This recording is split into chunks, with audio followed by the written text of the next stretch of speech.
जब भी कोई व्यक्ति अगर किसी गलत केस में फंस जाता है तो उसके सामने सिर्फ एक ही ऑप्शन होता है और वो होता है कोई वकील। एक वकील सामने भगवान के रूप में खड़ा होकर के ना सिर्फ उस व्यक्ति को इंसाफ़ ही दिलाता है बल्कि दोषियों को सज़ा भी दिलवाता है। पर आज के कहानी में एक वकील की निगाहें खुद के लिए ही इंसाफ की गुहार लगा रही थी, क्योंकि एक वकील के उसी के घर में रात को सोते वक्त कुछ बदमाशों ने ज़बरदस्ती घुस करके और उसकी हत्या कर दी। जब इस बात की खबर लोगों को पता चला तो लोगों का गुस्सा शासन प्रशासन के ऊपर टूट पड़ा। पुलिस भी इस केस को काफ़ी सीरियस तरीके से लेती है और मात्र 6 घंटों के अंदर ही इस केस का खुलासा कर देती है। पुलिस वालों की इस बहादुरी को देखते हुए पुलिस के उच्च अधिकारियों ने इन तमाम पुलिस वालों को 25,000 रुपये का नगद इनाम भी दिया। मैं भी इस वीडियो के माध्यम से उन तमाम पुलिस वालों को सैल्यूट करता हूं, जिन्होंने इस केस को मात्र 6 घंटों के अंदर सॉल्व ही नहीं किया बल्कि उन तमाम आरोपियों को सलाखों के पीछे भी पहुंचा दिया। नमस्कार, आदाब, मैं हसमुद्दीन और आप देख रहे हैं सफ़र क्राइम तक। आज की जो सच्ची घटना मैं आपको सुनाने वाला हूं, दरअसल ये घटना है उत्तर प्रदेश की। उत्तर प्रदेश का एक ज़िला पड़ता है बहराइच और इसी बहराइच का एक थाना पड़ता है दरगाह शरीफ। दरगाह शरीफ थाने के अंतर्गत एक इलाका पड़ता है जमील कॉलोनी। जमील कॉलोनी का रहने वाला इंतजारुल हक, जो पेशे से एक वकील है। इंतजारुल हक की पत्नी नुसरत जहां और उसके 2 बच्चे, ये 4 सदस्य का परिवार अपने घर में बड़ी खुशहाल तरीके से अपनी ज़िंदगी व्यतीत कर रहे थे। इंतजारुल हक बहराइच के ही दीवानी न्यायालय में प्रैक्टिस कर रहा था। मैं बात कर रहा हूँ 29 अक्टूबर 2022 के शाम के करीब 6 से 7 बजे के आसपास इंतजारुल हक हर रोज़ के तरह अपने काम से घर वापस आता है। हर रोज़ के तरह पूरे परिवार के साथ खाना पीना खा करके सोता भी है।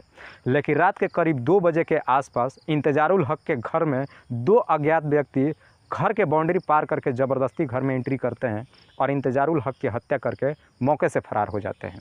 और फिर अगले दिन 30 अक्टूबर 2022 संडे के दिन इंतजारुल हक की पत्नी नुसरत जहां इस बात की खबर दरगाह शरीफ पुलिस को देती है।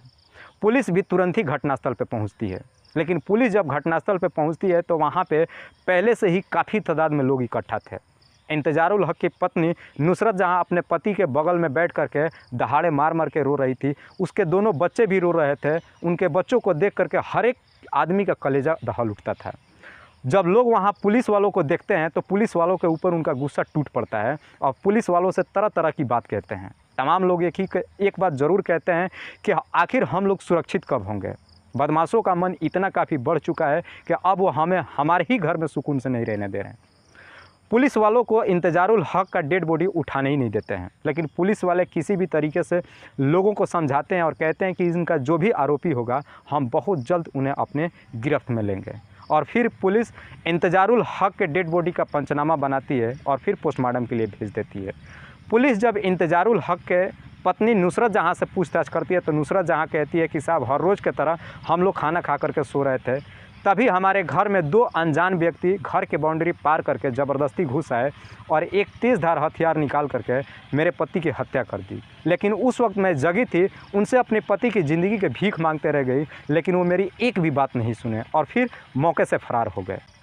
पुलिस नुसरत जहां के ही तहरीर पे मुकदमा नोट करती है और फिर इस केस की छानबीन करना शुरू करती है। पुलिस को लगता है कि इंतजारुल हक एक पेशे से वकील है, इसके कई सारे दुश्मन भी हो सकते हैं।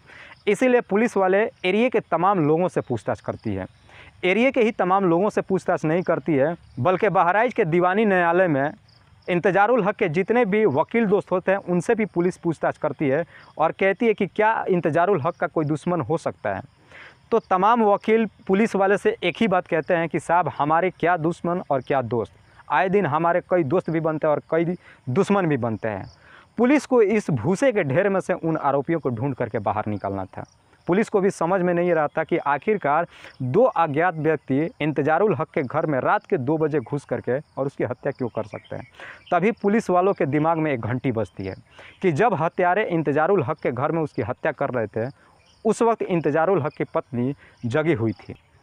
आखिर हत्यारों ने इंतजारुल हक के पत्नी को क्यों छोड़ दिया। उन्हें डर होना चाहिए था कि इस बात की खबर शायद उसकी पत्नी पुलिस वालों को दे सकती है और शायद हमें पकड़वा भी सकती है। लेकिन पुलिस वाले शक के आधार पे इंतजारुल हक की पत्नी नुसरत जहां को अपनी हिरासत में नहीं ले सकते थे, क्योंकि लोगों के अंदर काफ़ी गुस्सा था और अगर पुलिस शक के आधार पर उसकी पत्नी को अपनी गिरफ्त में लेती है तो शायद लोगों का गुस्सा फिर से टूट पड़ता है। इसीलिए पुलिस अब इंटरनल ही इस केस की छानबीन करना शुरू करती है। सबसे पहले नुसरत जहां के मोबाइल का CDR निकालती है, लेकिन जब उसका CDR निकालती है तो एक बड़ा ही चौंकाने वाला खुलासा होता है। उसमें एक ऐसा नंबर था जिसमें नुसरत जहां लगातार पिछले कई महीनों से बातचीत कर रही थी। जब उस नंबर का डिटेल्स निकाला जाता है तो पता चलता है कि वो नंबर किसी नदीम अहमद के नाम पर रजिस्टर्ड है, और ये नदीम अहमद कोई और नहीं बल्कि उसी के गांव के पड़ोसी था। पुलिस तुरंत ही पहले नदीम अहमद को अपनी गिरफ्त में लेती है और उससे पूछताछ करती है कि आखिरकार तुम इंतजारुल हक की पत्नी नुसरत जहां से क्यों बातचीत करते हो। तो नदीम अहमद कहता है कि साहब मैं उनके दोनों बच्चों को होम ट्यूशन देता हूं, अक्सर मैं हर रोज़ उनके घर पे ट्यूशन देने के लिए जाता हूं, इसी वजह से लेकर के कभी कभी कोई ज़रूरत होती है तो उनसे बातचीत भी कर लेता हूं। लेकिन पुलिस वाले कहते हैं कि जब होम ट्यूशन देते हो तो उसकी पत्नी से इतने लंबे समय तक तुम्हारी बातचीत क्यों होती है।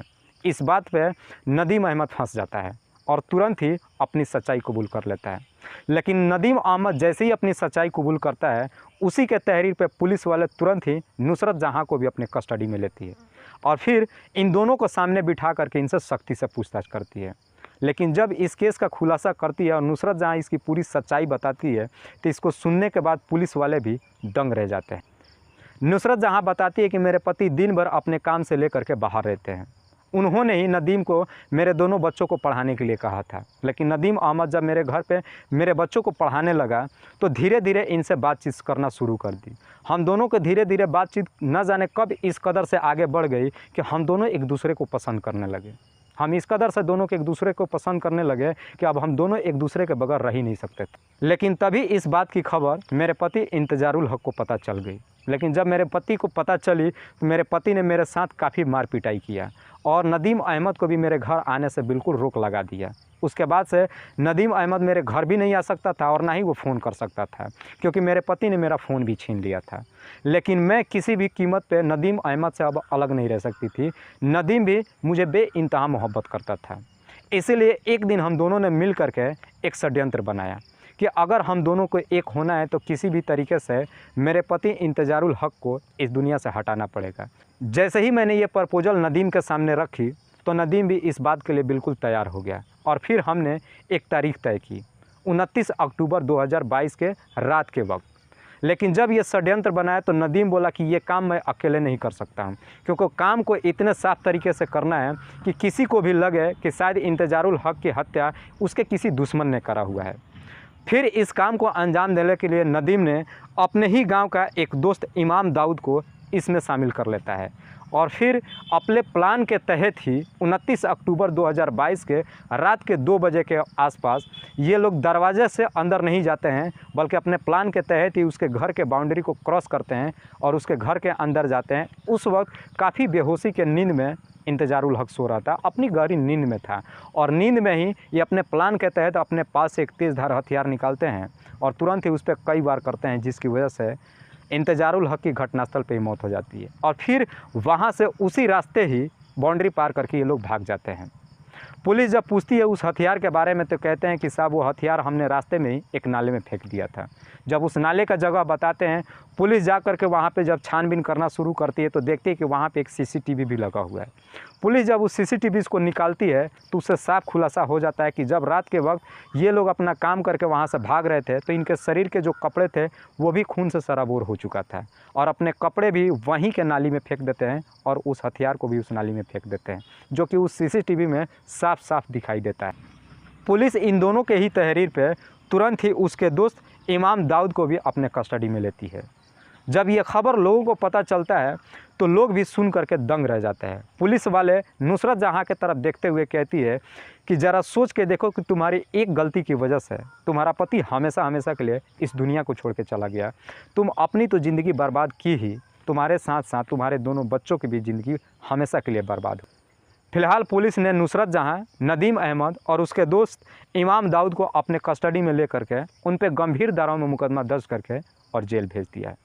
दोस्तों, इस कहानी को सुनाने का उद्देश्य मुझे किसी को परेशान नहीं करना है, किसी को तकलीफ़ नहीं पहुंचाना है।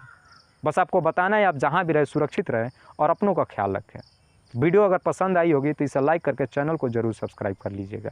मिलते हैं कल रात को फिर 8 बजे एक नई कहानी के साथ। तब तक के लिए जय हिंद, जय भारत।